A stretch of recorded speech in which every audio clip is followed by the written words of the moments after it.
Hey everyone, Pants here from the Skeptaholics podcast. Before we get started today, I just want to run through our socials here really quick to let you know where you can find us to keep up with the content. You can find us on Facebook at the Skeptaholics podcast. You can find us on Twitter at Skeptaholics, and you can find us on TikTok at Skeptaholics podcast.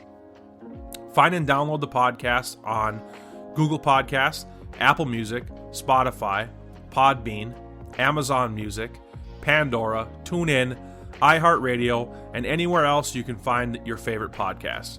You can even tell your Alexa-enabled device, "Hey Alexa, play the Skeptaholics podcast."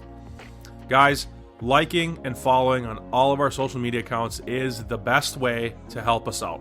So give us a like, give us a follow, and share with your friends. Thanks for tuning in, and enjoy the show. Welcome to the Skeptaholics podcast, your source for all things conspiracy, true crime, unexplained, and unsolved. All we ask is that you keep an open mind and always question everything. Welcome to the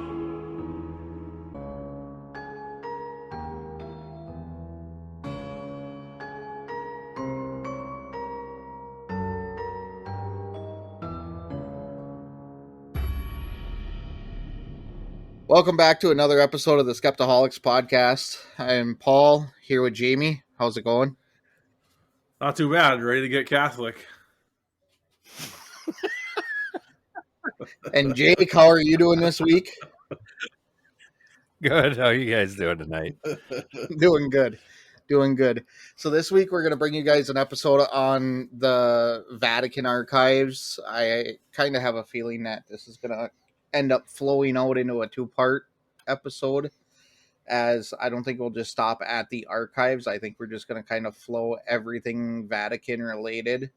Kind of hard to say that views and opinions in this one aren't the expression of our own views and opinions, but we're going to try to keep it as, fair as possible without a direct personal attack on any kind of religion, whatever our personal background beliefs may be. For me, it's kind of an episode that I don't know a whole lot about. I know, Jamie, this was your pick, and you are just absolutely cockstiff about this episode. And Jake, I know you know a lot about what the Vatican holds and so forth, and a lot about the lore behind it. Yep. So I'm kind of I'm kind of excited to sit back and learn a lot. This isn't one of the quote unquote conspiracy theories that I've really deep dove personally. So I'm super pumped about this episode.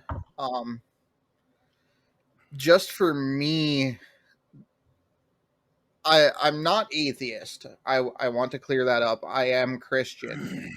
But for me, so that I'm not portraying it to be offensive, the Catholic religion has always been intriguing to me because of the difference between Catholic practices and other forms of Christianity. And there's always been something off there for me myself, just in their general beliefs and worships and how they differ. So I'm really interested to kind of sit back and learn a lot about what we're going to cover in this episode, or whatever we might have if it does run into a two-part series. Just because I feel like I'm going to come away from it with a lot more myself and be able to either affirm or denounce some of my beliefs about the Catholic religion. So, I mean, you guys as the audience aren't going to hear a whole lot from me this episode. I'm going to kind of be the old Bill. I'm going to sit back and I'm going to be the reaction-based person in this episode. I didn't do a whole lot of research for that aspect of it. If I do chime in, it'll be just off of my personal assumptions or anything like that. So, without further ado, I'm going to let you two take it away. All right, so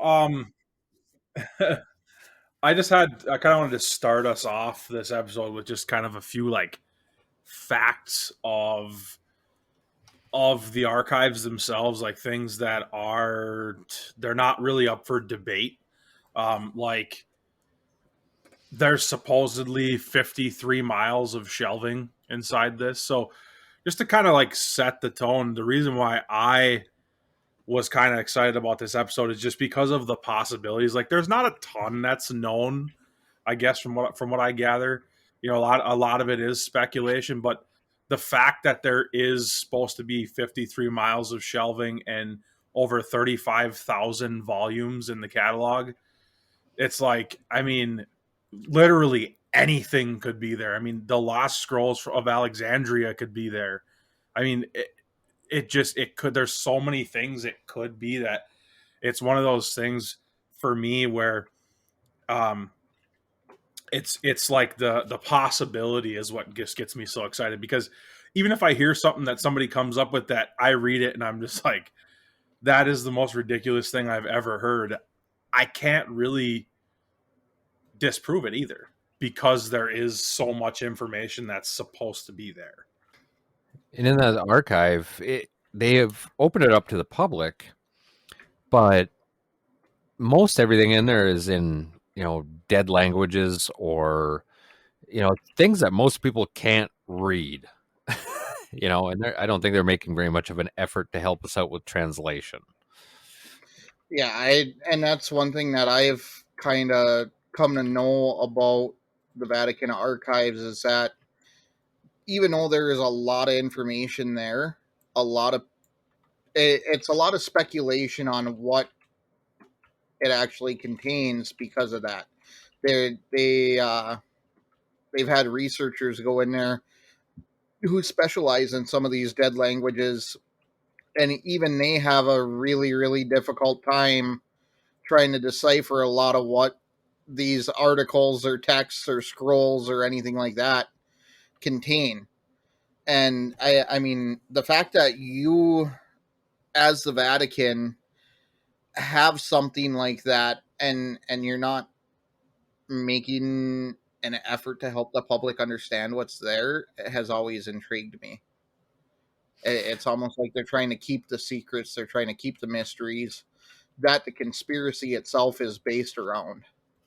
Oh, you can pretty much guarantee that. I mean, the Vatican has made a whole program of rounding up all these ancient texts since it's been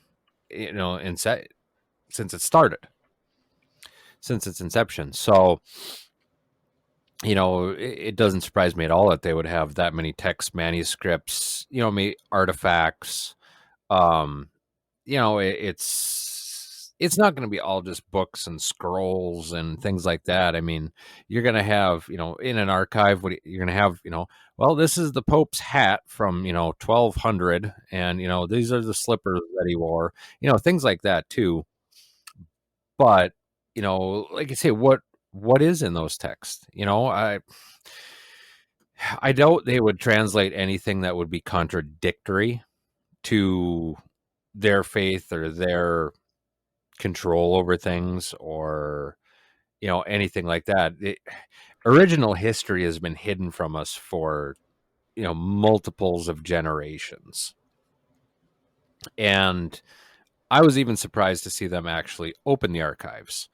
Okay, they got this much room under the Vatican for 50 some odd miles of shelving. Okay, where's the good stuff? Where's the stuff that's still hidden? Because I guarantee it's not all for public view. Yeah. Well, and that's the other question that arises for me is, okay, if they have this, there has to have been a certain amount of people who were taught how to decipher this stuff throughout the years to maintain, or I guess for lack of better terms, not lose the ability to understand these texts. And it's, I mean, in my mind, it would have to be somebody who is protected within the Vatican. They live there in Vatican City. They're under again, for lack of better terms, control of the Vatican, and they're kind of like the keepers of this lost language. They don't have a whole lot of interaction with the outside world, stuff like that, because I can't fathom them having something like that and just letting it die and remain. Was it the Dead Sea Scrolls that were written in a language that was thought to be forgotten and somebody was able to decipher it? I think it was. Yeah. Or one of the ancient scripts. There was something where somebody was able to go through and crack it. I have a hard time with things like that, though.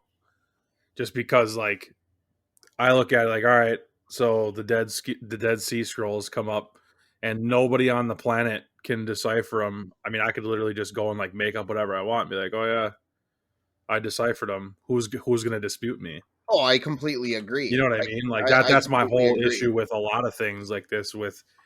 I mean, we're getting into it. I mean, with the Bible itself, I mean, people are just inherently untruthful. You know what I mean? So, well, yeah. Let's not forget that everybody has an agenda. So let's take the Bible, for instance. You look at the Bible, how many different times has the Bible itself been translated to different languages? Not even translated, but how many times do we have literal proof that kings have actually, struck out pieces of the Bible because they didn't agree with it and then republish it in their name, if you can get what I'm getting at. Yeah. You know what I mean? And then on top of it also being translated and retranslated. I mean, it's a simple fact that, I mean, just look at us today and take the English language that we speak and take our neighbor to the south, Spanish. There's words that don't exist in Spanish that exist in English. And when you translate, you just translate to, yeah, that's like the closest thing we mean. So, I mean, who's to say over all these years, a lot of that stuff wasn't misconstrued little by little. And then, as the story goes and it becomes more ridiculous. It's not even that.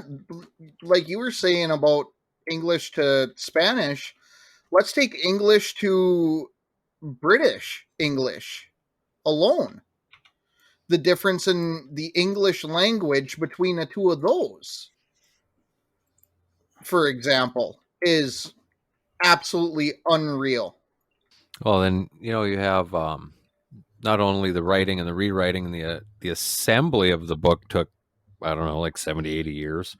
And then, and it was 1100s, I want to say the 1100s. It was the Vatican put together the Council of Nicaea, and they took the book and they assembled it, and that's where like the major first editing happened. Supposedly there was originally 88 books of the Bible. It was thinned down to 66, which in and of itself automatically raises a red flag for me. Because if the Bible was written via a scribe through God like it supposedly is, why are other people striking books out of it? Right. Yeah. So I mean, if it's how it is, it should literally be exactly what that guy wrote down. That right there, that's like sets off my alarm. But there was, I know I'm going to get this wrong, there was like 13 different authors. Yeah. It was all assembled into one book, which that alone, that just makes me scratch my head. But, it's been tainted and messed with and mistranslated and for, hundreds and hundreds, well, thousands of years, really. So what's real? What's not? What's the actual word of God? It just poses so many questions. So, I mean, if a person was to examine just the Council of Nicaea and the things that they came up with, I think there was actually 2 councils that came together and they assembled the Bible. They came up with, what we know is our calendar now, the Gregorian calendar. And they did their best to calculate the dates and everything else. But, there's a lot of speculation that, okay, we're in the year 2021 right now. Well, that could be like 30 or 40 years off. Not that it actually really matters, I guess, but um, there was so many things that were decided at that council of Catholic priests that shaped our world today. And the power that wields for the Vatican, it's unreal, if you really think about it. So, they how to win a game, make the rules. So, they put it together, they edited it, they make the rules. Now you have to play the game. Yeah, so to kind of circle back a little bit, I guess, to the archive itself, um, a few things that I found that they actually did release were a couple interesting things. I guess I just wanted to make sure I threw them in here. A few things that they did release that they do have, they did put them on display. I forgot the year. I want to say it was like 2012 or something like that. They had some kind of conference and they put them on display. And one of the things was a letter from King Henry VIII in his request for an annulment of his marriage to Catherine of Aragon. I believe that actually ended up kind of jump starting the kind of war between England and the church because his request for annulment was denied. Another thing that they put on display was a handwritten transcript of the trial of Galileo, and anybody that's kind of studied history a little bit, I guess, maybe remembers he was accused of heresy and for saying that the Earth was not the center of the universe and that the sun was, heliocentrism. And after that, he basically spent the rest of his life on house arrest. I believe he went blind or something like that, and he was allowed to travel to Florence, Italy for treatment. But other than that, he kind of spent the rest of his life on house arrest and wrote the works that we know him for today. There's also letters from Michelangelo to the Pope complaining about the fact that he had not yet been compensated for his work on the Sistine Chapel, which that was kind of interesting to me because, I mean, I guess when I think about it, it's like it makes sense, but I don't really think of, because it sounds like something that would happen today. Like, I go build something for somebody and then they don't pay me, and you kind of write them a letter or whatever. It was just, I'm picturing like in today's times, like he wrote him a Facebook message or something. And it was like, you mother, this and that. They also displayed the letter of excommunication sent to Martin Luther, which, for those of you that don't know, Martin Luther was the father of Lutheranism and basically like the father of the Protestant Reformation, which is where we get the Presbyterians and the Lutherans and the Baptists and all the other branches of Christianity that are not Catholic. And another thing that they put on display was a letter from Mary, Queen of Scots, to King Henry III of France, which was her brother-in-law from her first husband, informing him of her impending execution and proclaiming her innocence one last time. And that was from I forgot the exact day, but it was I want to say 1517 or something like that. And I actually found pictures online of that letter from Mary, Queen of Scots. And it's kind of cool to think, that we actually we can see that letter from 700 years ago. I mean, I can't even save things from last week that I'm supposed to. So, yeah, that is pretty phenomenal that they have something like that, and they've at least had the mind to keep this stuff, like yeah. So, I mean, if they have that stuff, what else do you know what I mean? What else do they have? Because at the time, I mean, I can't imagine they had these letters from Michelangelo complaining about not being paid, and they were like, "Yep, someday this is going to be really cool, or this is going to be super important." Right. So if they kept that kind of stuff, it's like I can only imagine what else they have. It's really interesting to me that they keep stuff like that, and like you say, what else do they have? Do they have stuff further back? I'm sure. Yeah. I just end up face planting right on what aren't they showing us? What else do they have? Right. Do they have the Ark of the Covenant? Do they have the Spear of Destiny? Do they have these things? Because the Vatican's been looking for these forever, and especially through, I believe, the Jesuit order. That's the a more or less militant arm of the Catholic Church. That's another good rabbit hole. Go study the Jesuits. And just an FYI, the current Pope, I believe, is a Jesuit. And some of the stuff that they've done over the years. So, they're the ones that are more out there in the world. If you look at the Catholic Church as a whole, I mean, they don't just have priests and cardinals and things like that. They have priests that are astronomers. They have priests that are translators. They have priests that are archaeologists.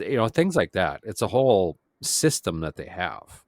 Supposedly, there's even, it's alleged at this point, but that they possibly have correspondence between Emperor Nero, the fifth emperor of Rome, and the Apostle Paul pertaining to the actual existence of Jesus of Nazareth and his biological descendants.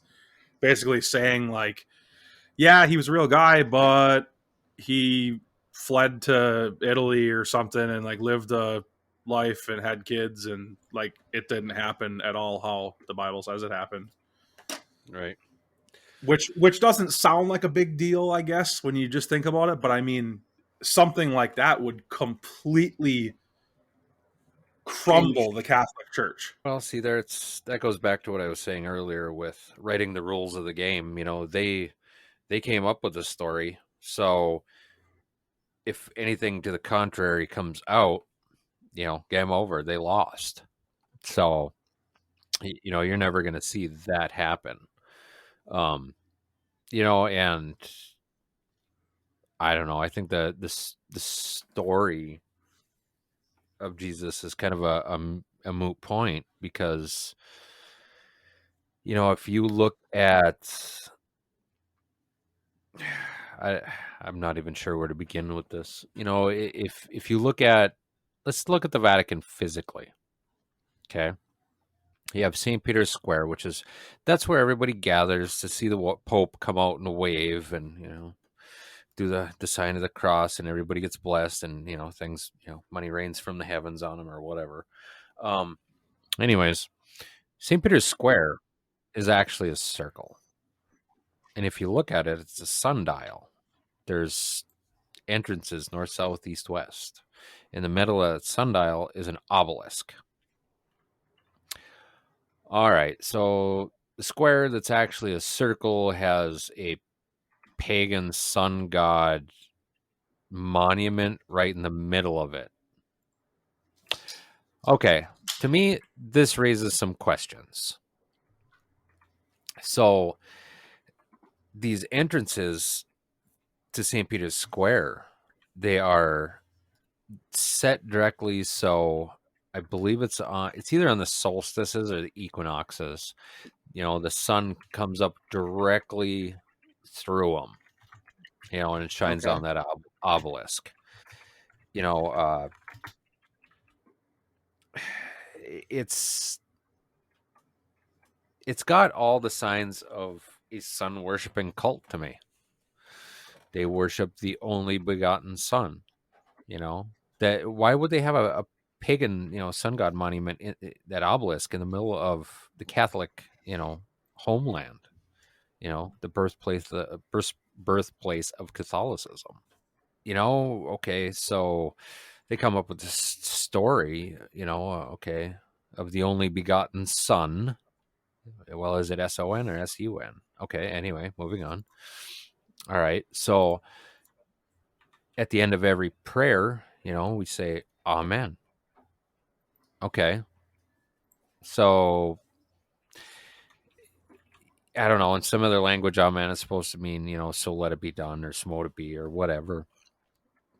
But that obelisk that's in the middle of St. Peter's Square Circle is, a monument to the ancient Egyptian sun god Ra, or Amun Ra or Amen Ra, depending on pronunciation. So it just seems to me that, every time you end a prayer, you actually, you end it with Amen. Well, okay. Does it mean so let it be done, or does it mean, you're praying to Amen Ra? There's some things that really stand out here that I question. Don't you think though that it would have to do with intent? Like, so say my brother worships, like literally worships the sun god. Like he has uh whatever, a thing in his house and stuff, and he says Amen Ra, blah blah blah. And then I say I'm over here and I worship Christianity. I might say I'm a Christian. I guess in my head I would think that why would you cover up what you're actually like? I guess I don't really know how to say what I'm thinking. It's in my head it's more of the intent of what you're worshiping, right? Like it would be almost to me like so say it's a cover up to worship the sun god, but I guess in my head by covering it up it would almost be like you're not. Does that make sense? No, that's not the point. Okay, back to the game. See, all right, sun worship. The sun is there. It comes up every day. It's right in front of us. Anybody can do it. It leaves independence. Look, the sun is shining on me, and it's shining on you, and it's shining on the person over there. Okay, that's an independence. So if you want to retain control over a population, here's back to the rules of the game. Okay, we're going to make it so it's not the sun that shines on everybody that everybody can see every day. No, we're going to change it to a person. We're going to create a great story. Everybody's going to worship the person. And now the Pope is, God or Jesus is, he's till Jesus comes back, the Pope is in his stead. So that the Pope is God on earth. Okay. That's how they retain control with the lie. It's all about power and control. What organization has the most money in the world? The Catholic Church. What religion has the most followers in the world? The Catholic Church.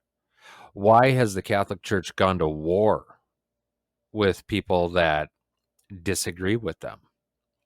Because they can't have that.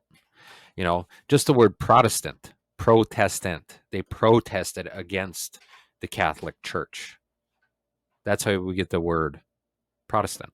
They are protesters against the Catholic Church. That's why they were kicked out, whatever. It's very relatively easy to be excommunicated from the Catholic Church, especially if you don't go by their rules.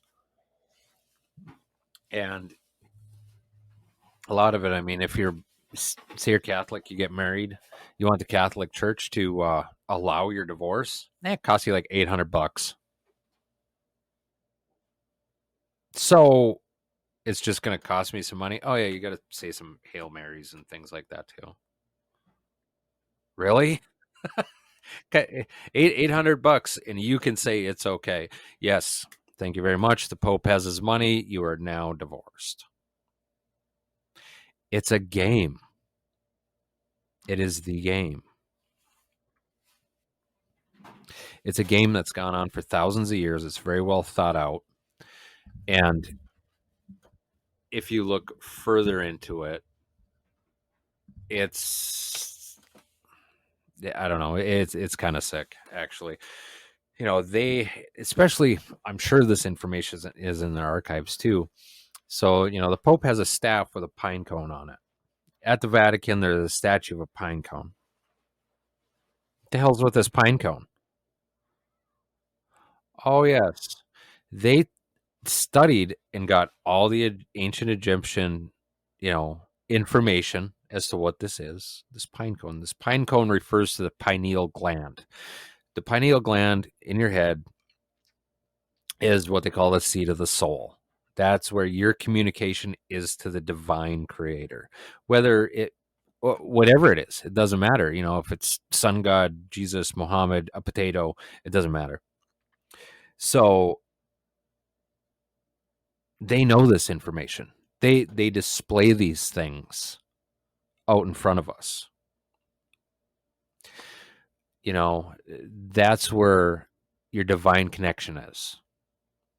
So they're taking this, what was ancient, they're putting it right in front of us, but they're not telling us what it is. Why? To keep the information for themselves. Because if we all figured out that we're, a divine spark, part of the creator, we might not need them anymore. We can commune with our creator on our own. They're not going to like that. I mean, I feel this with you mentioning that is a notable time for me to mention. That's kind of what I do. I am a Christian, but I do not believe in organized religion. I do not believe personally that I need to go to church every Sunday in order to be a good Christian and be welcomed into heaven and all of that. So I'm already kind of doing exactly what you just mentioned, because on a grander scale, if we sit back and look at organized religion, you look at the televangelists like Joel Osteen and what's the other older guy that's a real kook. They're making multi-millions of dollars off of these people who follow their programs and shit. They are making asinine amounts of money. And for something that is set up under the farce that it is not supposed to be a profit-based organization, you look at people like that, and I'm calling bullshit, because that is for-profit religion, and you will Okay. never change my mind. Side note on that right there. Let's take a look at this little perspective. Okay, Joel Osteen. Okay, he's been around for what, 15, 20 years, something like that. Millions and millions of dollars. He fills huge stadiums, 20, 30, 40,000 people at a crack. All right. So, okay, that's just one dude. Now, what if you did that with, I don't know, say the Pope? You got a giant majority of the population on the planet. You have their attention and they're all sending you money. Can you imagine how much money the Vatican has compared to even like Joel Osteen? That's kind of where I was going with this. By the way, I just looked it up while you were talking there. The other one I was thinking of is Kenneth Coleman. And if you go and watch videos, I think it was Inside Edition actually confronted him about the purchase of like a new private jet or a helicopter or something like that he had made with for personal use. It's in his name. It's not in the church's name. It's Kenneth Copeland. Is it Copeland? Yeah. I just glanced at it quick to. Yeah, it's Kenneth Copeland. Yeah, he defended it and literally said you can't talk to God while flying commercial. According to Wikipedia, his net worth is $300 million as of April 2020. You look at that and you try to tell me that this is not for profit.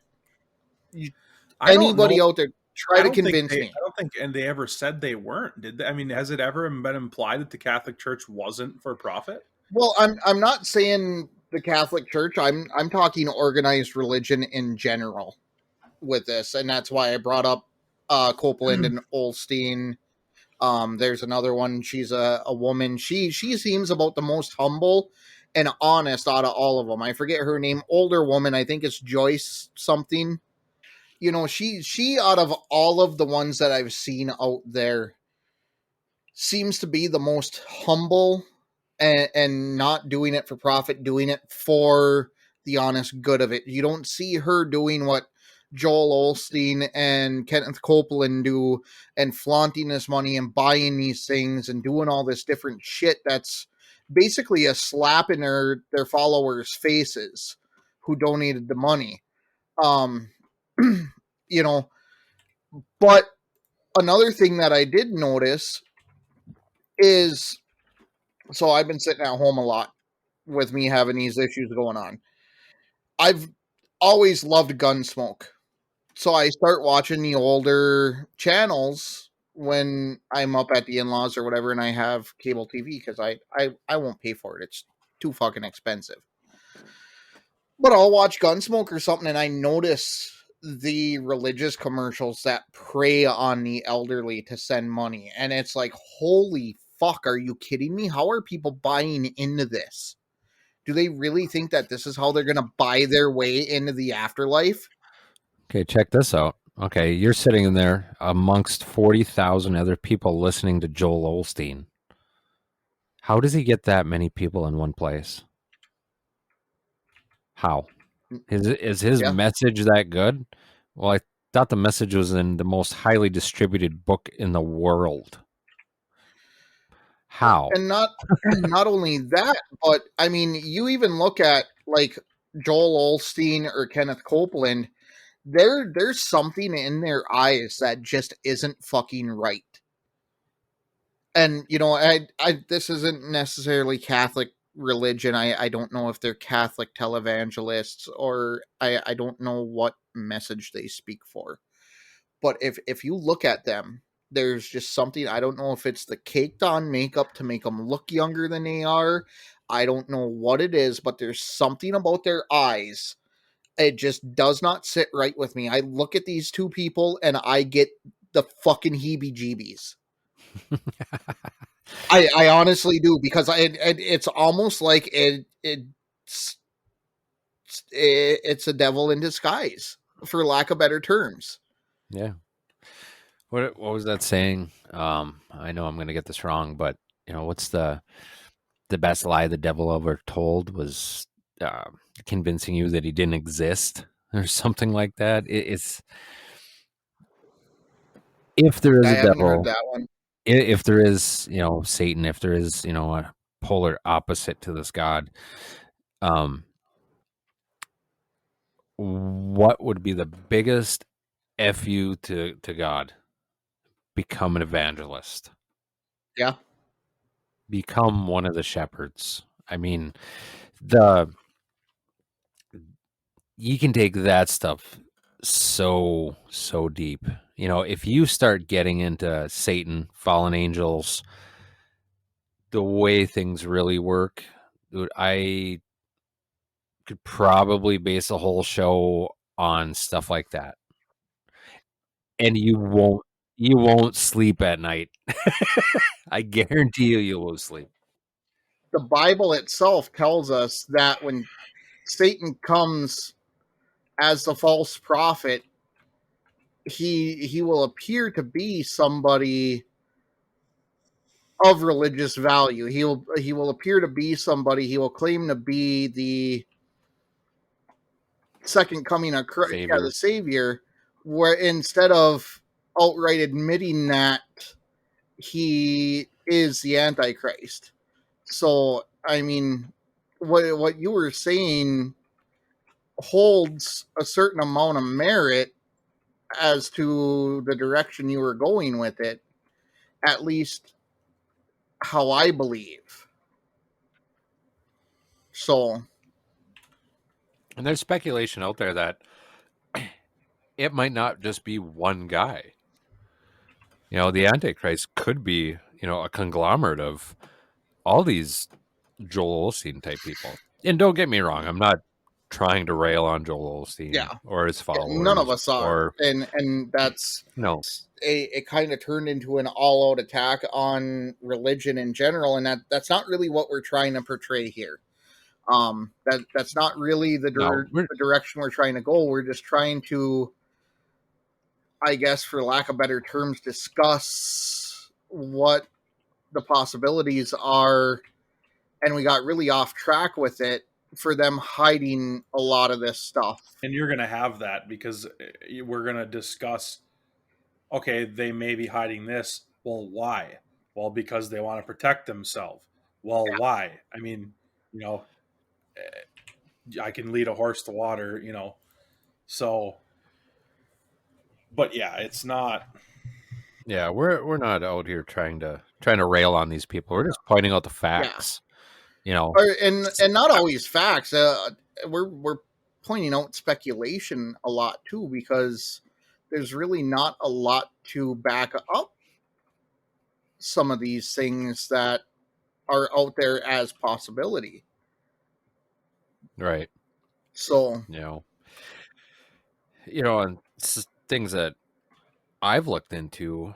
I mean, if you look at old texts, old manuscripts, what people say are original, like magic spell books, things like that. The Old Testament of the Bible seems to have a lot of the same correlations. So, if who knows? Yeah. If real, magic is actually real, which I believe it is. And by that, I mean, it's a certain manipulation of energy. So you mean more like energy and less like shooting fucking flames out of a wand. Yes. If you want, to manipulate a situation in a certain way, there are certain energies that you can, mess with to make it go in your favor, I guess, to kind of really simplify it. So, if the Bible is a spell book, well, why would they give us all of it? Not everybody, they don't want everybody to be able to do that kind of thing. Yeah. They would lose their power and their control. The Vatican over the, course of time has influenced politics, has influenced all kinds of, from day-to-day decisions of your common layman to, what a, king or government of a country can or can't do. If you look at the war between, pretty much a war between Protestants and Catholics in Ireland, that went on for like 100 years. There's just so much power behind the Vatican. Okay, maybe for some type of transparency because people are demanding it, they open up the air fingers quote archives, but the actual text, the actual spell books, the real stuff, I don't think they're going to give us any of it. I really don't. No, I'd have to. It wouldn't be in their best interest to do so, right? I mean, Yeah, not at all. it would be like the worst thing they could do for themselves. Yep, exactly. So, it's just, it goes to, it's, in my opinion, I guess it's just a farce. It's, here you go, open up, see, nothing to see here, kind of misdirection, I guess. It bothers me because I'm one that is seeking truth, not the real truth, or the real truth, not the, glossed over half truth, I guess. And that's what you get when they open these archives up. You kind of get a half truth. Yeah, it's here, but you can't read it, and we're not going to translate it for you. But yeah, you can take a look at it. I don't know. It goes to the deception of the Antichrist, I guess. He's a deceiver, or supposed to be. So here it's complete transparency. Well, yeah, no, it's not. It's about as transparent as mud.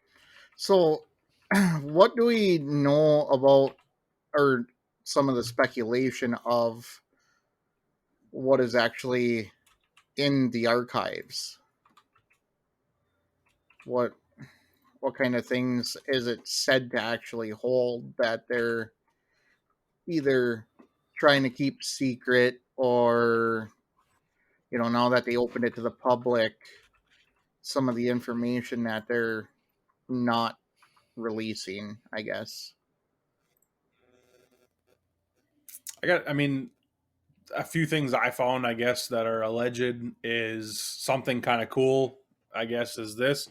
Uh, Supposedly, there's a treaty from 1887 that was actually written on birch bark by the Canadian Ojibwe Indians.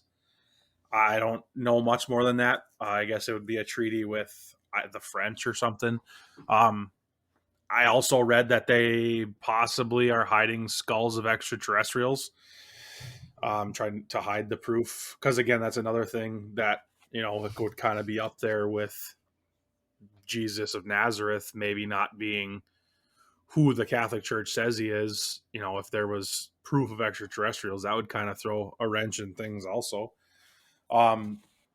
So, real quick before go we ahead. move on, that's kind of interesting and hits close to home for us on both of those subjects, because not only was there speculation that Trump was going to do a dump of information that would approve the existence of extraterrestrials before leaving office, but there was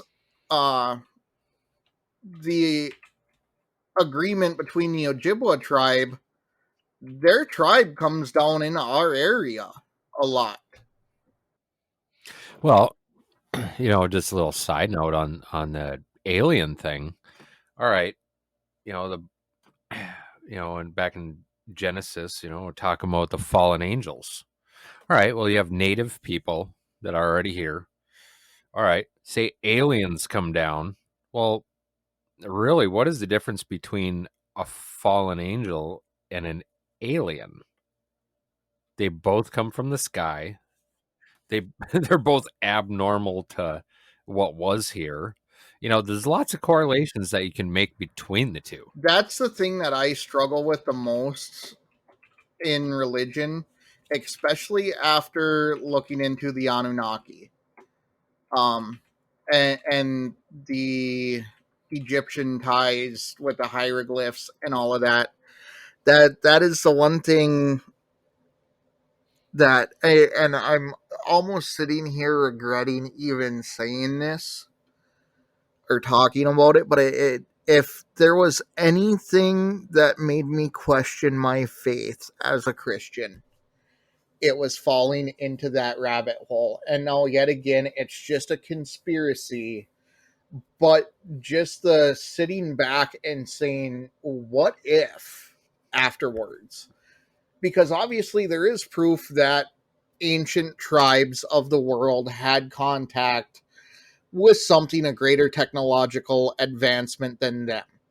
You have the Apache helicopter looking hieroglyphs. You have these quote unquote gods being portrayed in spacesuits.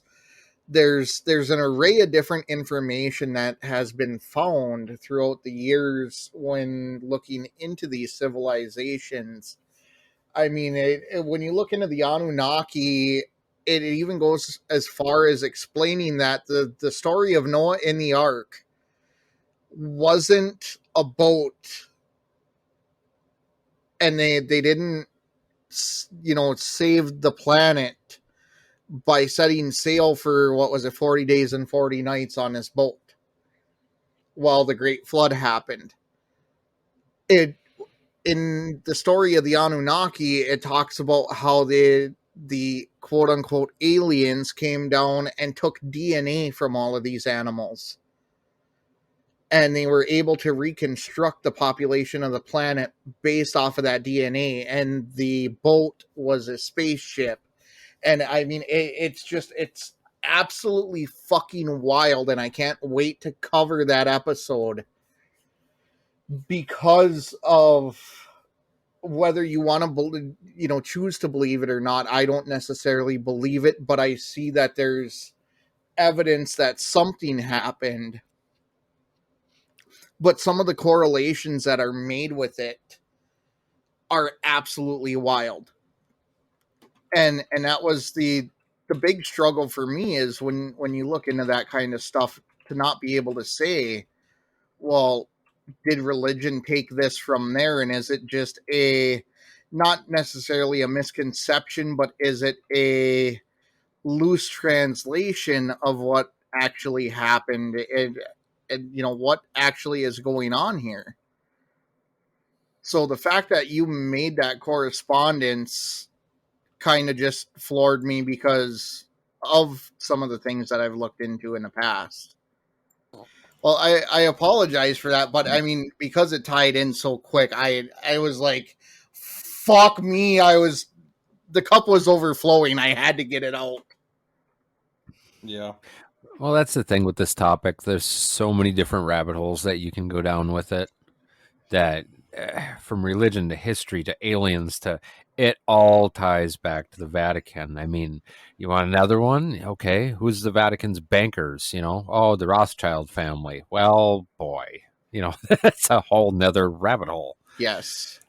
And that's whose banker isn't the Rothschilds at this point. Well, and that's what I was going to say. Everything that the little bit that I do know about this conspiracy surrounding the Vatican itself and some of the contents of the archive and stuff, I noticed that it ties in with just about every other conspiracy out there.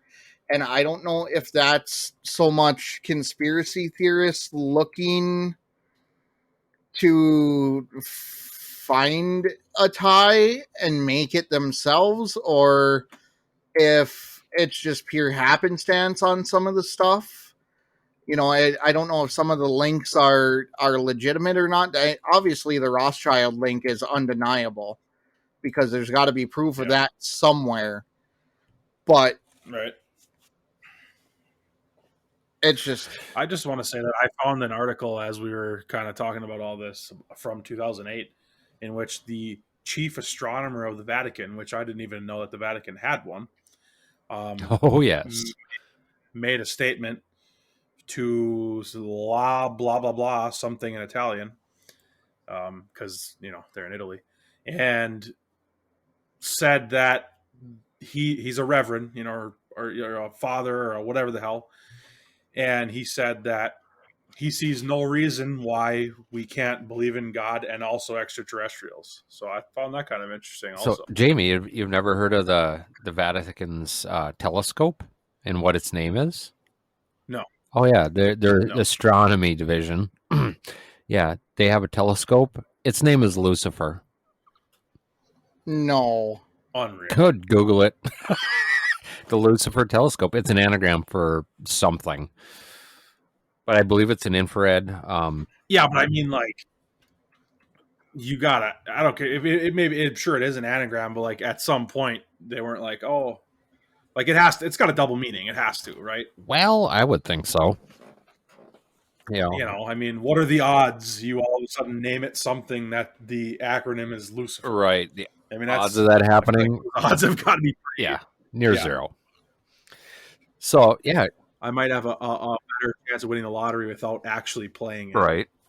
So, yeah, look that one up. The Lucifer telescope. I believe it's actually in Arizona, I think. I could be wrong on that.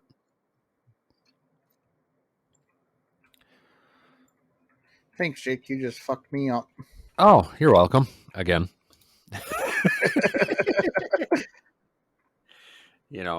And that's the thing. It's, you try not to look at the conspiracy, but then they just throw it in your face.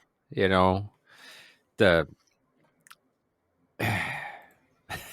don't know. It's baffling to me that things like this even exist.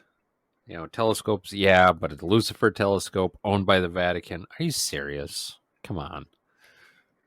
Yeah, it stands for Large Binocular Telescope Near Infrared Utility with Camera and Integral Field Unit for Extragalactic Research. That's exactly what I would name it.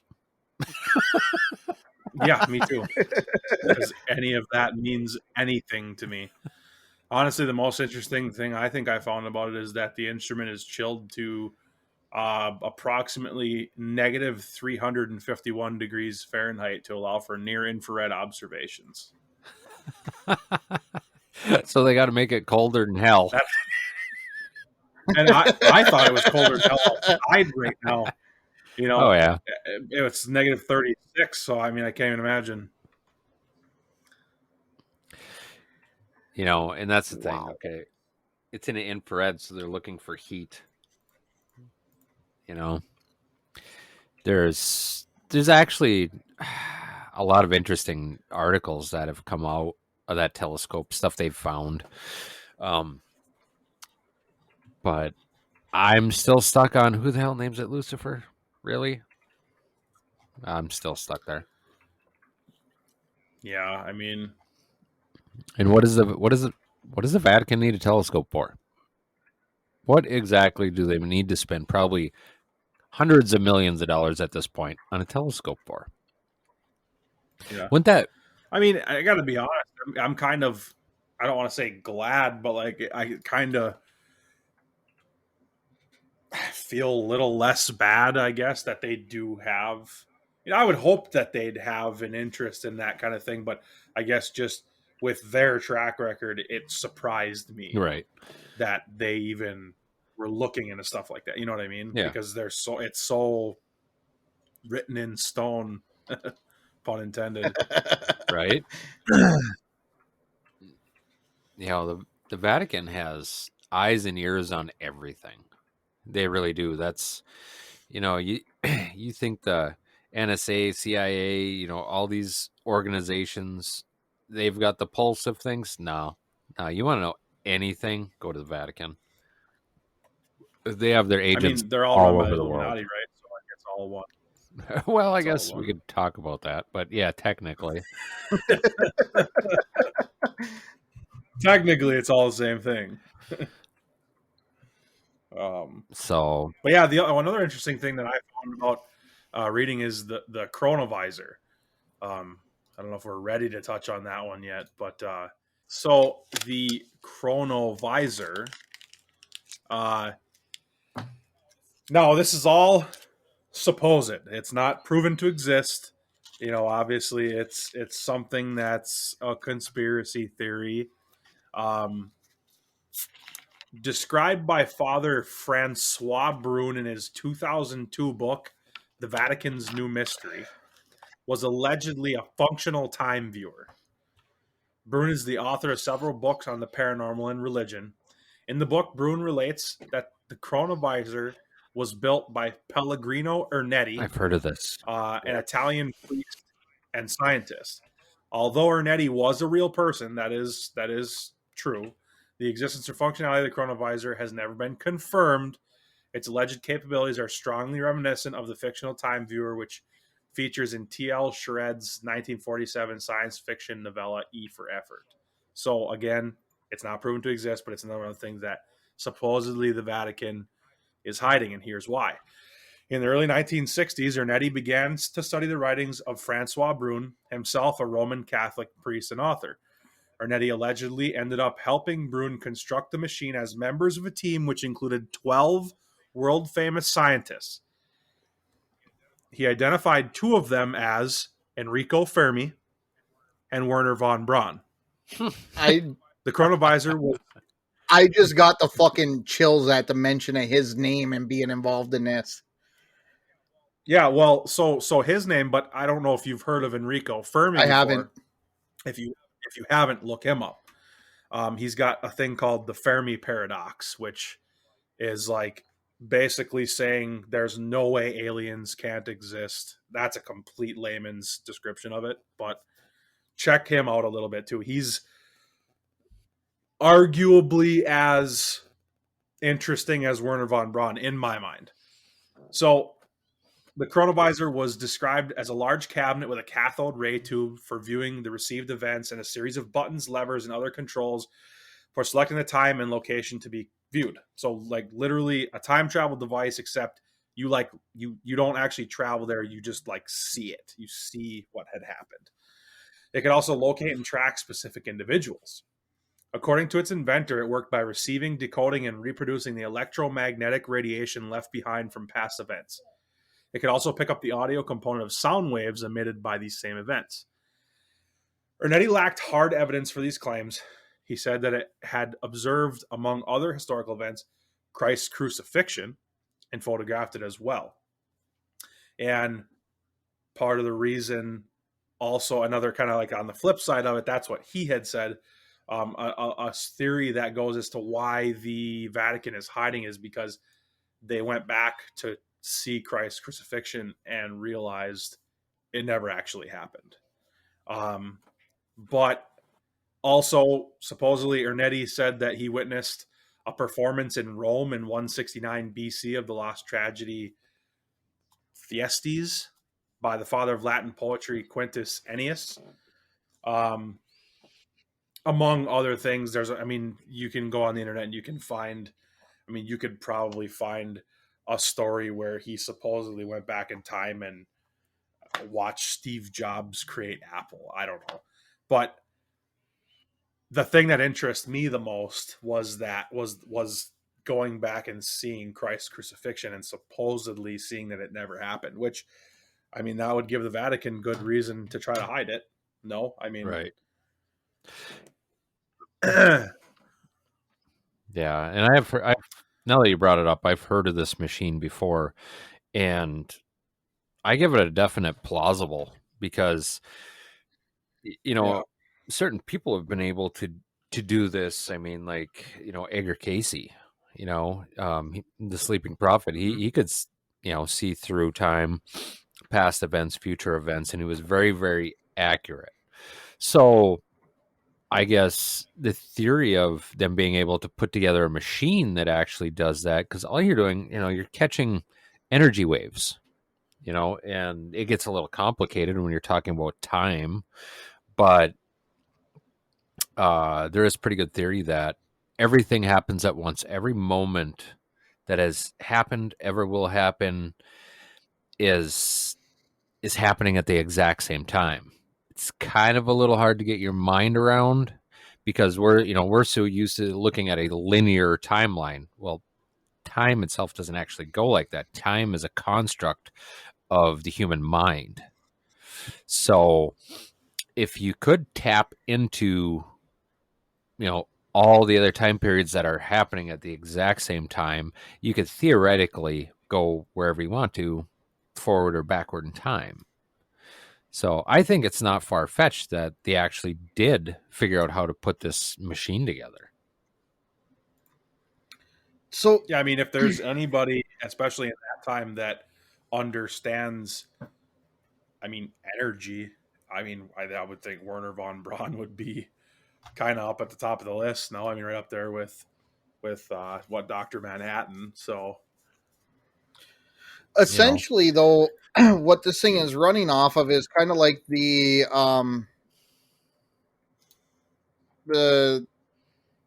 when talking about spirits, we talk about a I forget what the official term for it is off of the top of my head, but they talk about how you have actual spirits and then you have an imprint in time left by somebody doing the same action over and over again, and you can catch that and it not actually be a real spirit. And that's basically what they're looking at, is that energy that was left in that place rather than Right. Actually going back in time and seeing it, if I'm correct. Yeah, because every moment would leave its own energy signature. So it's it's kind of the same thing. It's just a little different way of looking at it or explaining it. Yeah. So, like, let's take my house for example. If I were to, it was my great grandparents' house. If I were to be able to hear my great grandma sing at different points in time throughout the day, it may not be that it's her spirit here. It's just her imprint from her doing that every day around the same time that I'm catching. It's almost like a recording, for lack of better terms. Yes. Yeah, exactly. Okay.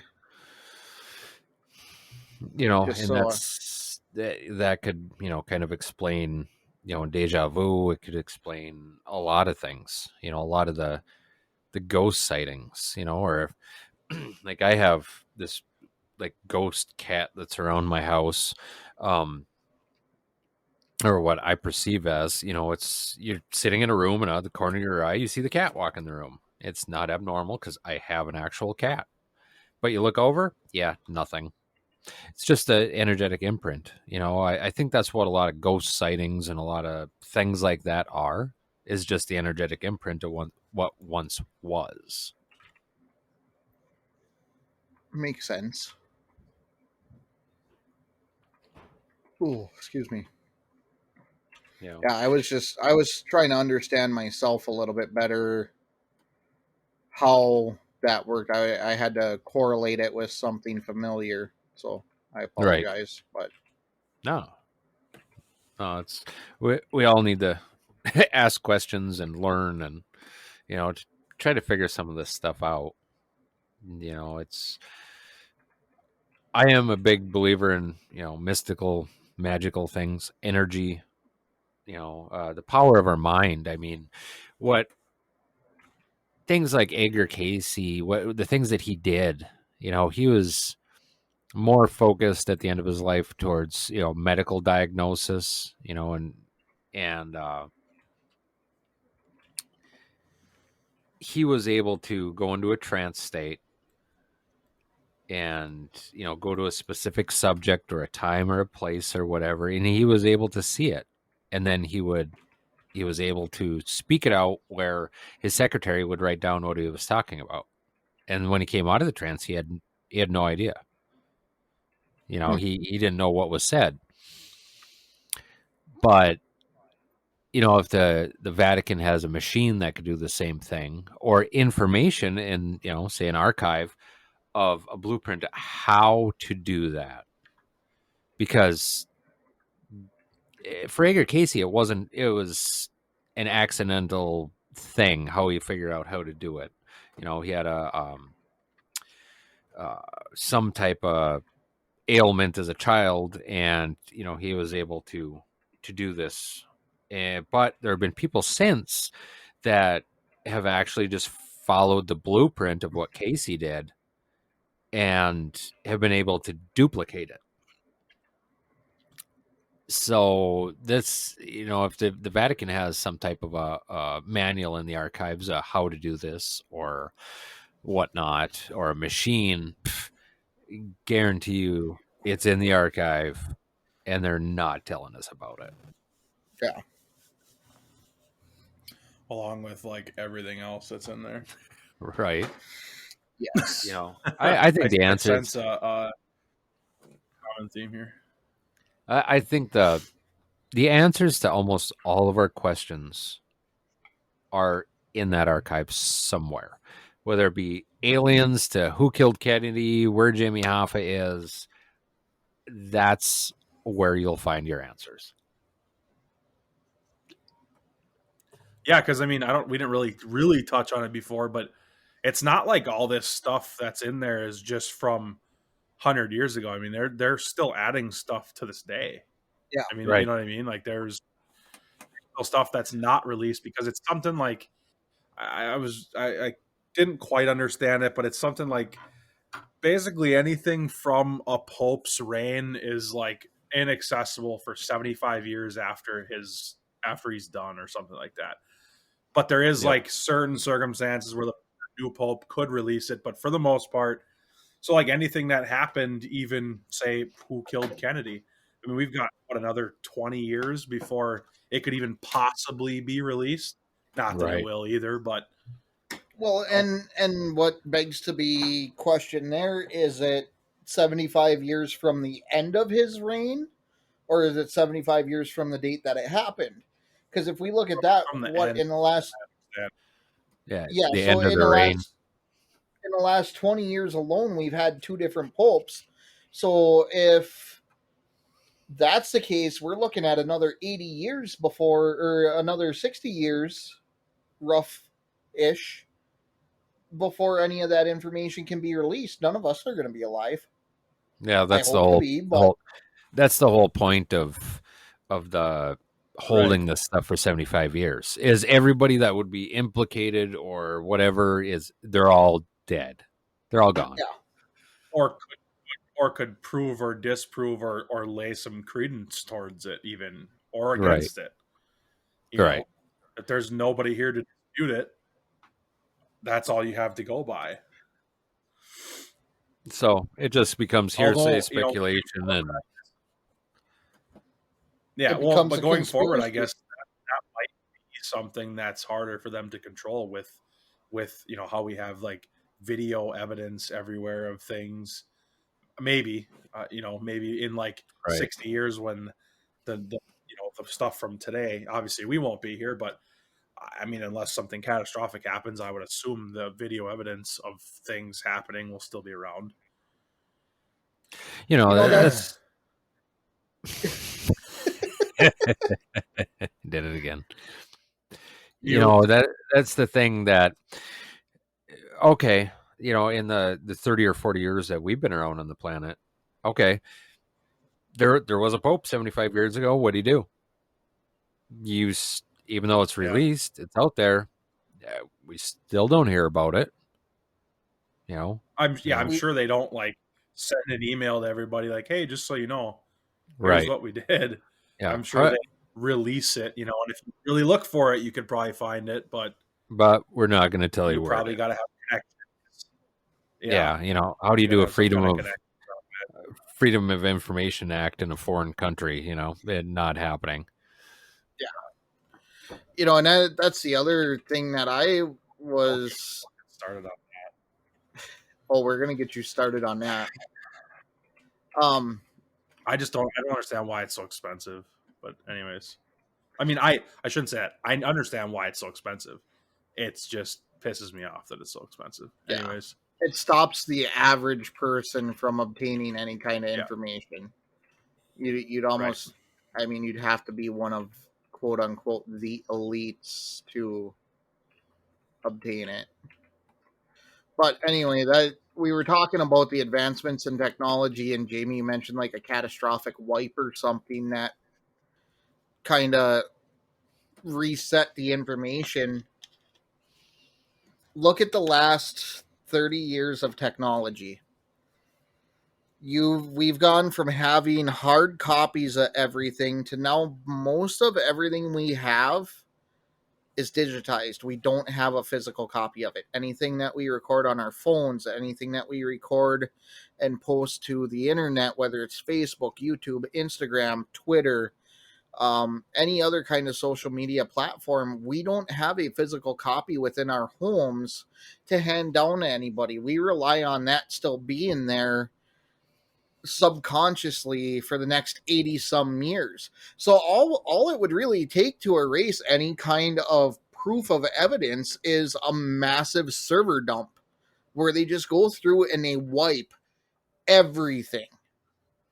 And then, 75 years down the road, well, there's no video evidence. We don't have VHS tapes like we did 30 years ago. Where's the proof? Nobody's out making DVD copies of the videos they have on their cell phones. Yeah, I don't know. I feel like it would be harder to do these days. Maybe not. Maybe I'm being naive, but I feel like it'd be harder to get away with just because of the internet. Oh, absolutely. Like right now, I feel like people are just a lot more like woke, and I hate that fucking word so much. But for lack of a better term, I feel like people are more like woke these days, to stuff like that. I absolutely agree 150%. But like I said, if we get old and we have nothing to physically hand down to our children or our grandchildren and say, hey, look, let's say 9/11 happened in 2021 instead of 2001.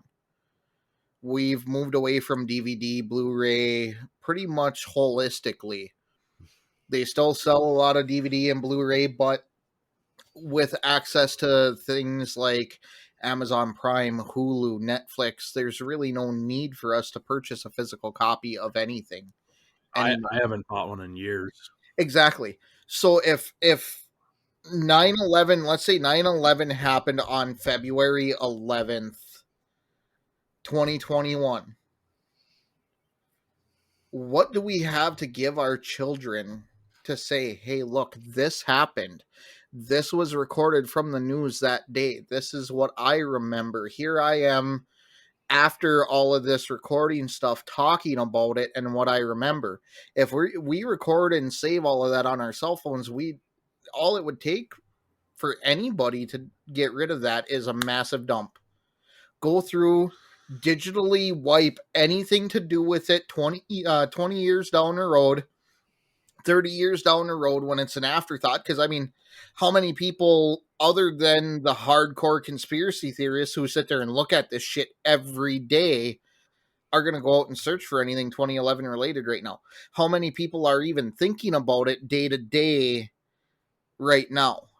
So all it would take is, they're doing it with a lot of stuff surrounding the Capitol breach and the election and stuff like that right in front of our eyes. We're going to pull this and call it misinformation and take it down because of that. And they're selecting the information that's released and they're wiping this. So there's no physical copy for us to hand to our neighbor and say, hey, watch this. Tell me what you think. It'd be really easy for them to change the course of history within our generation based off of that ideology alone, if that makes sense. Yeah, I feel like there's enough like bunker dudes that have like fucking hard drives full of shit in the I'm back. sure there's a few, You know, and by a few we may or may not know one ourselves. Not saying I Yeah. do, but I'm Yeah. talking about the possibility we may know somebody and not even realize it. Yeah. Oh, Or it might be me. I mean, come get it. Yeah. Please. well, that's interesting. I mean, and even that you brought up 9/11, because I had thrown when 9/11 was happening, I threw a VHS tape in, hit record, and I left it till the tape stopped. Bunker dudes, I told you. Yeah. Interesting story. There's more like you out there. Interesting story with that tape, though, is I kept that tape, for years and years and years. I put it in a specific place so I knew where it was. And I ended up moving twice. And both times I packed it in a specific box in a specific place. And when I got there, I opened it up. It was there. Yep, I got it. And didn't really pay any mind. I knew I had it. I knew where it was. And I periodically checked to make sure I still had it and nothing happened to it. So I got into a conversation with a friend of mine one day, and he's like, "Man, I'd like to see that tape you got." I'm like, "Yeah, I know right where it is. I'll grab it and I'll come over and we'll look at it." As soon as I actually went for it, gone. Can't find it. Just the strangest thing, because that's exactly what I didn't want to have happen to it. So I kept track of that. I kept track of that videotape for like 16 years. And I knew exactly where it He's was. been compromised. Shut up. I guess. Men in Black are coming. Yeah. But yeah, the first time I actually went to view that tape, and I think it was somewhere around 2016. And yeah, I knew right where it was till it wasn't there anymore. Weird shit. That is weird. Yeah. That's But really weird. anyways, back to the porn in the Vatican basement. Yes. Yeah. I mean, I would have to think there's some stuff like that there. Polaroids of Marilyn Monroe or... Oh, dude, there's another theory that inside those archives is the largest collection of pornography the world's ever seen. Wow. Which, I mean, makes sense because, I mean, you could even count French paintings from the Renaissance, right? Yeah. I mean, Technically that would be pornography, So, I mean, if you count all that on top of, I mean, what's the elephant in the room here? If you count all that stuff too, I mean, yeah, 53 miles of it probably. It's sickos. there's a good chance of that. I mean, it doesn't necessarily surprise me, especially with the some of the accusations, not just in the Catholic religion, but throughout all religion, about like child pornography and stuff like that out there right now, it makes you wonder what kind of shit is in there as far as stuff like that goes, that they aren't allowing the public to view, because obviously they don't want the public to know that it's there. But, right. Like you said, 53 miles. If you think about that, that's me driving from home to the next closest town and back. That's me driving from my house to Jake's house and back. Yep.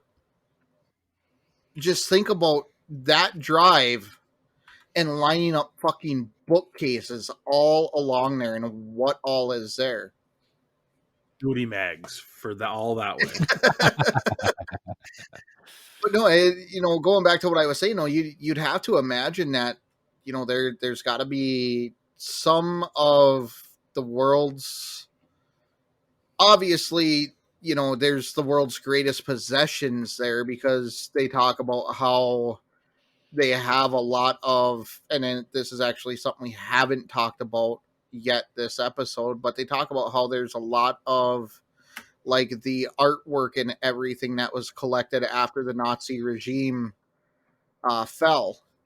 A lot of that stuff is there. A lot of, the world's most prized possessions they've kind of taken control over throughout the years. So collectively, I mean, just off of that alone, without knowing about the 53 miles of shit, it's a lot, and it's almost incomprehensible to realize how much stuff they actually have. And the thing that floors me about it is who and why was the Vatican picked as the centralized location for all of this? Who collectively, as the world governments, got together and said, hey, you know who should hold on to this?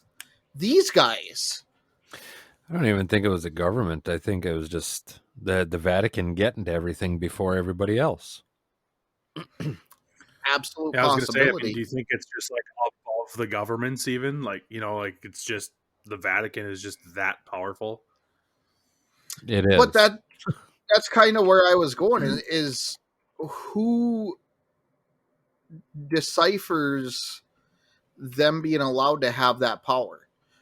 Who is not checking them on their power? Who's stopping them from doing anything? Who can, though? I mean, that's the thing. They made the rules to the game. So, there's no way to beat them. I mean, the Vatican talked Benito Mussolini into giving them their own territory to become their own country. I mean, that's, how do you beat that? Yeah. That's how much power they wield. They put people in power, so when you're the one that puts the people in power, there's nothing they can do to you. It's just not possible. That's how they've survived for as long as they have. They made the rules to the game. It just, like I said, it floors me, because when you look at the world's superpowers, collectively, the Allies took down arguably one of the strongest militaries in history that was going on a complete rampage. And I'm talking about the Allies taking on Germany. Hitler at one point in time was viewed as virtually unstoppable. If we wouldn't have stormed Normandy and had the success that we did, it's argued that we would have lost World War II. So for me, it's hard to fathom how collectively the world is allowing the Vatican to get away with this. Think about this. What if the Vatican, because in the 53 miles of shoving that they have. I mean, what if they just literally have blackmail on everybody? Like what if? What are we going to do? Literally storm the castle and take it over? I mean, what if? They would just release all of America's secrets Hey, and effectively topple it from the inside out? Or Russia, or take your pick. it's definitely possible. I mean, that's the only thing I can think of. Because, obviously, militarily, I mean, I got love for Switzerland, but the fucking Swiss Guard's not going to stop us, anybody. No. But I mean, so what else is stopping it? Either I would say the two things that stick out to me. Either I'm just using America for example because that's where I live. Yeah. Either America's in bed with the Vatican or they're terrified of the Vatican. And if it's something like physically we could, I mean, very easily overcome them, what else would we be afraid of? See, this is leading down another rabbit hole. If you really want to look at it, I mean, the Illuminati, the whoever controls the world, there's three branches. Okay, you have the Vatican, who controls the souls, London, who controls all the money, and you have Washington, D.C., who is a military arm of it all. You start looking into that, and then you'll have your answer to some of these questions. Because the Vatican literally pays for your soul. I mean, they buy birth certificates. When there's, that's why one of the reasons we have birth certificates. The Vatican buys it. They give the government I don't know, it's like $23,000 or something like that per birth certificate. Our bank account, our what we produce over our lives gets put in our Social Security account, which is actually, we get just a minute portion of when we retire. We get our Social Security. And the ones that enforce it all are the U.S. military. If you want another rabbit hole to go down, check out your Social Security number being your bank account number. Yeah, I've heard about that one. It's a bank account number, a personal bank account number at the Federal Reserve banks. Okay, there's, I don't know, half a dozen Federal Reserve banks around the U.S. Part of that number is the routing number for which bank, and the rest of it's your actual account number. A handful of years ago, there was a few people that actually figured this out and were making withdrawals out of their account. And I'm talking each one of them, each one of us, we have millions of dollars in those banks. That's our money. I just recently heard of somebody. What I heard is on the back of the card, there's the routing number, and then your Social Security card or your Social Security number is your bank account number. No, that could very possibly be. I have heard that people have, throughout this whole virus pandemic, gone on there, found this information, and they say, okay, well shit, I'm sitting on $3 million in this account, and they start paying their bills with it. Yep. Yeah, I've heard of that too. They started paying their bills with it because you can't really take a cash withdrawal, but you can online buy with things or pay for things online with electronic transfers. I don't think it was. I don't think anybody can do it now, even at right now with the pandemic, because it was, I want to say, about 5 years ago, there was a handful of people that actually got charges pressed against them for doing this. The Federal Reserve got wise to it, and they shut down anybody privately accessing their accounts. Anybody wants to Google or just YouTube or look into, do some research about, the Vatican owning our souls. That's really interesting. Everything goes, the money, it all goes back to the Bank of London. Who owns the Bank of London? Rothschilds. They own almost everything. If they don't own it, they're going to figure out how to get the U.S. to invade you and take it. That's another interesting timeline. When they come up with the Federal Reserve System and all these world reserve banks, and which ones are controlled by the Rothschilds. There's an identical timeline as to wars, going on around the planet, and after that war, they change over to this, reserve, Federal Reserve System, and then another reserve Centralized system. banking system. Centralized, yeah, so it's all centralized banking, and countries that have been demonized, they just haven't figured out a reason to go invade them yet. It's a very sick, twisted thing, and I wish it wasn't. I wish it wasn't real. I sound like a complete nut job, but if you take these timelines and lay them on top of each other, they exactly follow each other. So, what other conclusion are you going to come to? I've actually heard something. So go ahead. I'm sorry. No, go ahead. I've actually heard something similar pertaining to the world wars, where the Rockefellers and the Rothschilds had funded both sides of the wars depending on who was pulling ahead and looking like they were going to be the victorious, Right. Party in the war. So let's take World War II for example. Okay, well they jump in and they fund the Nazi regime because they're making an absolute march through Europe, and then all of a sudden the Allies get together and jump in and start pushing back, and Germany's losing ground. Nazi Germany is losing ground.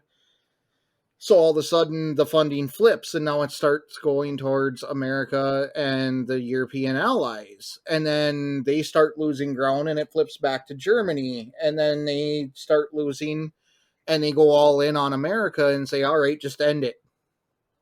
Here's all the money you need, push through, do what you got to do. Right. And it's interesting. I mean, the guy that ran the German Deutsche Bank, their central bank in Germany, and the guy that ran the U.S.'s Federal Reserve Bank, they were actually brothers. That I found out about that. So, that's another thing that just makes you raise an eyebrow. Oh, this banking conspiracy, blah, blah. Yeah, they're all related. They're all family. They all know each other. They all, the Rothschilds have a history of doing this, especially in Europe. That's how I forget the original Rothschild. That's how he made most of his millions. It was during the Napoleonic Wars, and he was sitting at the stock market in London, waiting to hear, how I don't know, one of the wars, the Napoleonic Wars went, and my history is sketchy on this. And once he found out, what he did is he started a rumor. I believe it was Napoleon had actually lost the battle, but he had started a rumor that Napoleon won the battle. So the stock market in London started to crash. So as soon as that happened, he bought everything. He bought as much as he could.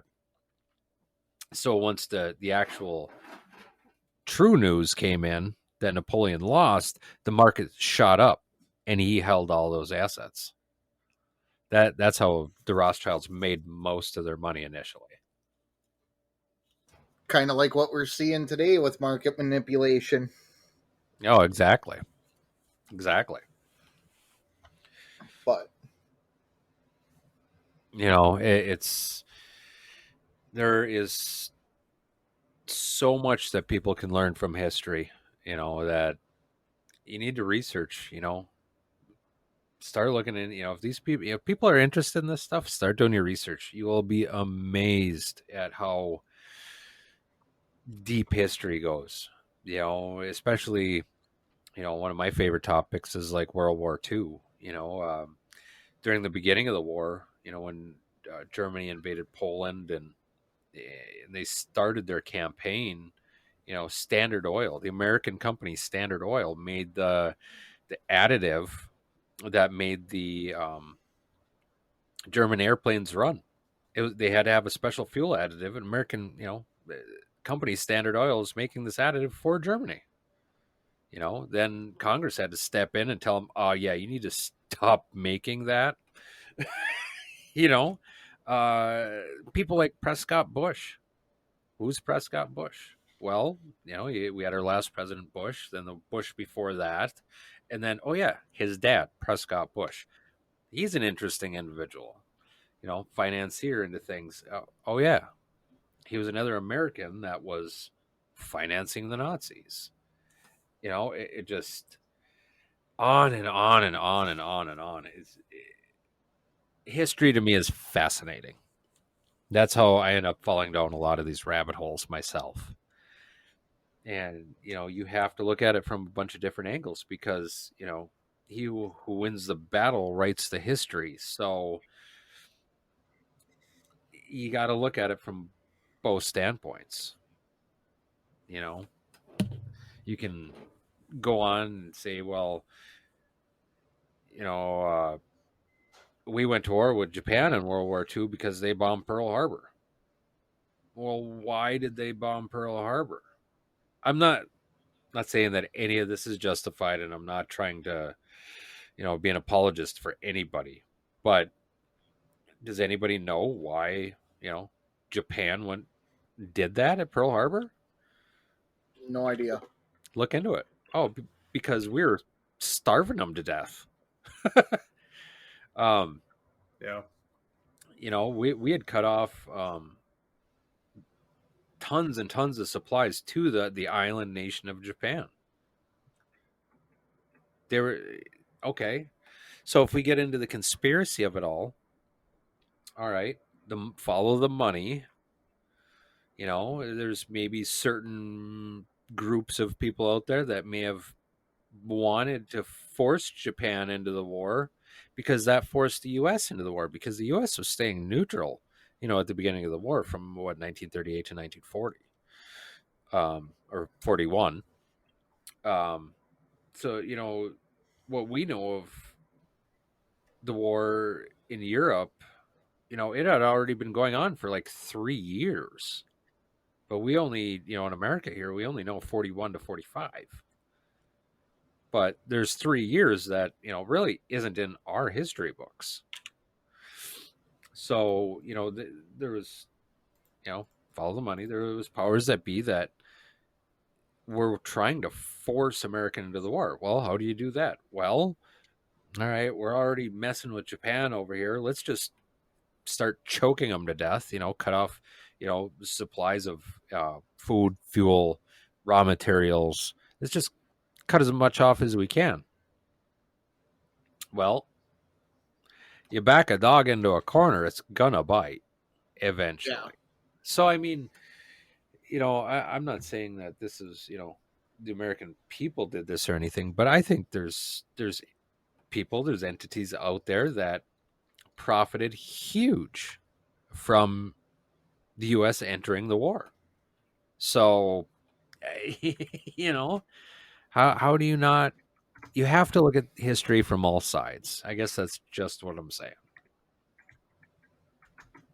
And I mean, to tie that in, that's explaining how the Rothschilds and the Vatican came to be in bed together.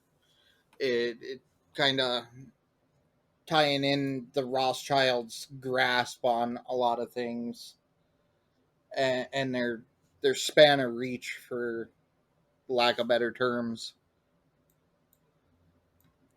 And the Vatican has billions of dollars invested with the Rothschild families and in central banks.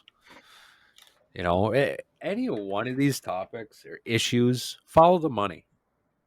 It's almost literally that simple. Follow the money. Who profits? Who got paid? Who didn't get paid? You can dig into just about anything you want to, and all you have to do is follow the money.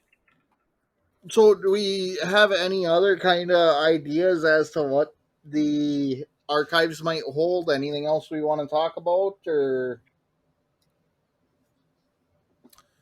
I don't really have anything that I could find, I mean, dare I say evidence?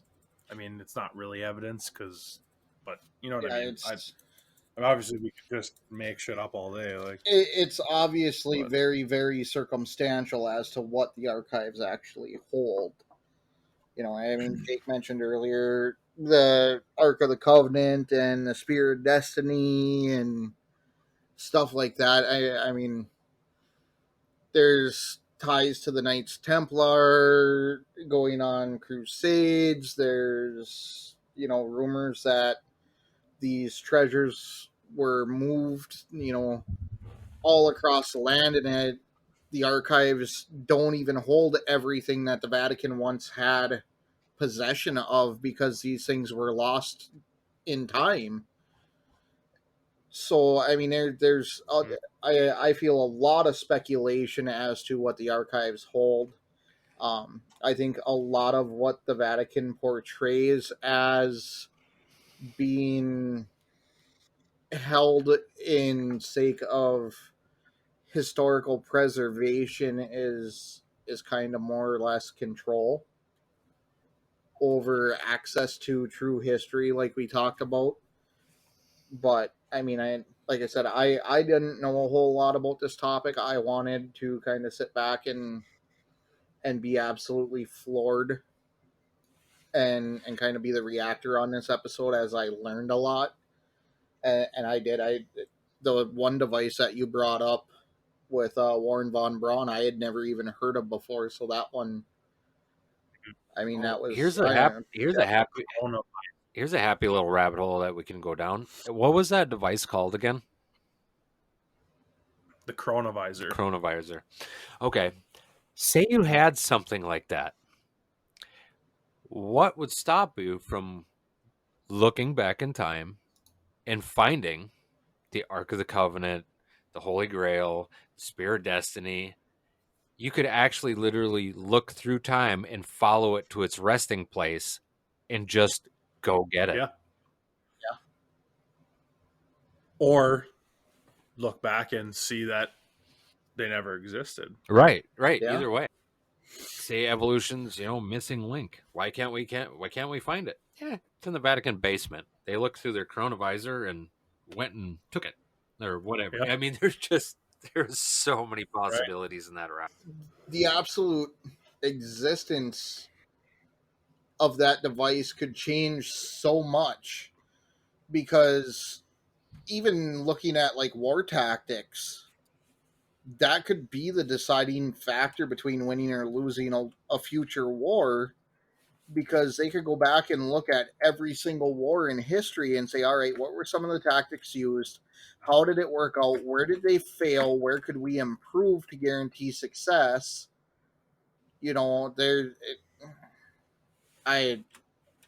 I'm pulling a Jamie right now and just grumbling at the thought.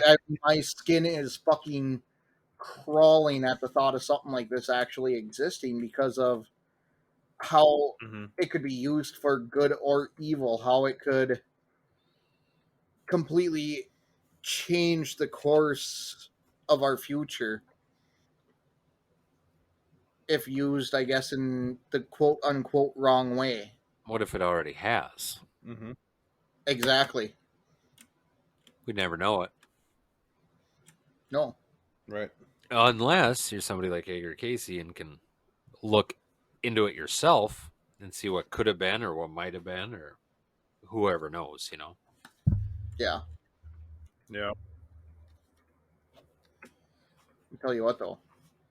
I definitely regret not being a scientist, because I would find a way to make one of those son of a bitches myself, and I'd go and one of the reasons, I guess, I hate the coined term conspiracy theorist, but one of the reasons why I am a conspiracy theorist is because there are so many questions that are unanswered. And like I've stated on episode after episode before, I don't generally believe everything that I hear or read or look into.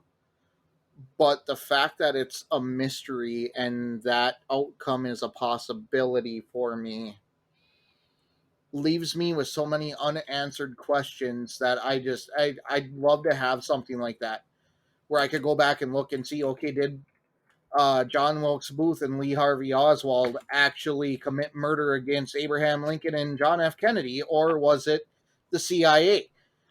This is the kind of shit where, in my faith, like I said, I'm a Christian. I believe in God. I believe in God on my own stance. And when I get to heaven, I can't wait. The first thing I'm going to do, I'm going to walk through those gates. I'm going to hug my family. Hey, hi, nice to meet you. My grandparents and stuff that I haven't seen before, family that I have, mom, dad, how's it going? Love ya. But I've got some fucking business to take care of. Where's the big guy at? And I'm going to march up to God himself and I'm going to say, I want the answers. Every missing person case that I know about that has been unsolved, even if the body's been found, I want to know who did it. I want to know if Bigfoot exists. What the fuck is the deal with aliens? Who killed John F. Kennedy? Was I right thinking it was the CIA this whole time, or was I wrong and it was really John Wilkes Booth? What happened to John Benet Ramsey? I want these answers, and that is the first thing I'm doing. Is I'm marching right up to the man himself and going, time to spill the beans. I mean, this is all assuming that Peter's even going to open the gates for you. Well, I mean, let's be real. There is that, but regardless, Kind of an obstacle to cross first.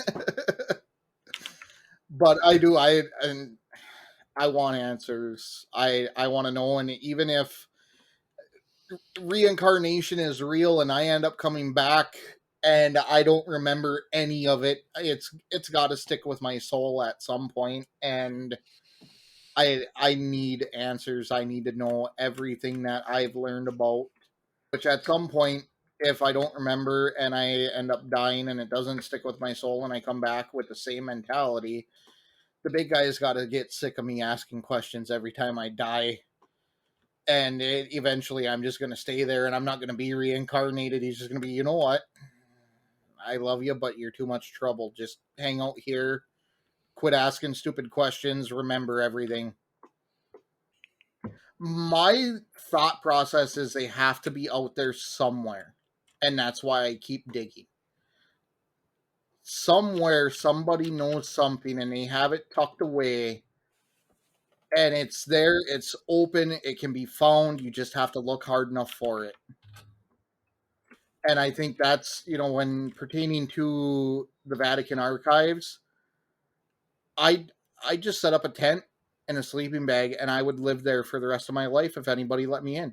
And fuck you guys, you're gonna have to kill me to get me out of here. Yeah, you absolutely would, because you'd never be able to read anything that's in there. Oh, I'd find a way. I would. Google Translate. Yes, there's got to be something. Well, I mean, if a lot. Can you imagine Paul trying to read Latin into his phone, trying to get Google Translate to translate to English? Fucking Google Translate doesn't even work. I don't speak English good enough. But that's the thing. I mean, anything written in Latin or Greek, it could translate. So I mean, that's got to be a percentage of it. French. Who knows? I know that's kind of the hang up with translation, is that there's not enough. I shouldn't say there's not enough. It's hard enough to translate direct from one language to another, because even if we look at like Spanish, for example, or French, a lot of languages don't have a direct translation to English, especially the sloppy English that America speaks in comparison to the root language.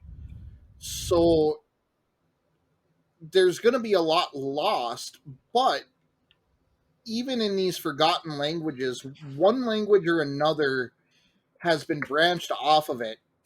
And I have a hard time believing that a generality of whatever these books or scripts or tablets or scribe, it tree bark, anything that the Vatican holds, you can't get some sort of generality of what is being conserved in these historical writings. And I know, like I said, that was one of the biggest tackles in converting Hebrew into an English or Latin version of the Bible, was the fact that in Hebrew language, numbers and letters can be the same character and things are combined a lot differently. So it made it very difficult. But still, again, at the end of the day, I have to feel like there has to be something of a semi-accurate transition available for these things. Yeah, you would think that you could at least get close, and maybe we're barking up the wrong tree with the Vatican. That you can't tell me that it was easy to translate the Bible when they did. You're probably taking 3 or 4 root languages. You're sitting around with a bunch of other guys trying to tie the whole thing together and then make it one language. That had to be just difficult from the start. It had So to be painstaking. it took, I forget what it is, but it took a number of years to put it all together. And then you got, I don't know, things that get me. This is a little side note. Okay, so all these, Jesus and everybody, they were in the Middle East. And how in the world in the Middle East did you end up hanging out with guys named Matthew, Mark, Luke, and John? Yeah. You know, what about Ahmed and Habib and everybody else? Where did they get those names from? That I question. I question that, because I didn't think those were real popular Middle Eastern names at the time. No, I So don't. there may have been some changes that went on there. But I just, for the folks listening, I want to mention again, in no way, shape, or form were we really attempting to shit on religion. That wasn't our intent with this episode. Or any branch of religion in itself. I know at times it may have seemed like it, but a lot of it was based around trying to get at the reasoning why some of these allegations could be made and so forth. So if it does come off like that and you were offended, I apologize myself. No. But in the grand scheme of things, I just ask that you understand where we were coming from trying to put on the episode. And if you got something to say, hit us up in the email. I know Pants put together a nice little thing to add on to the episodes where it has all of our socials on there, the emails in there. If you love the episode, anything, we'd love to hear from you.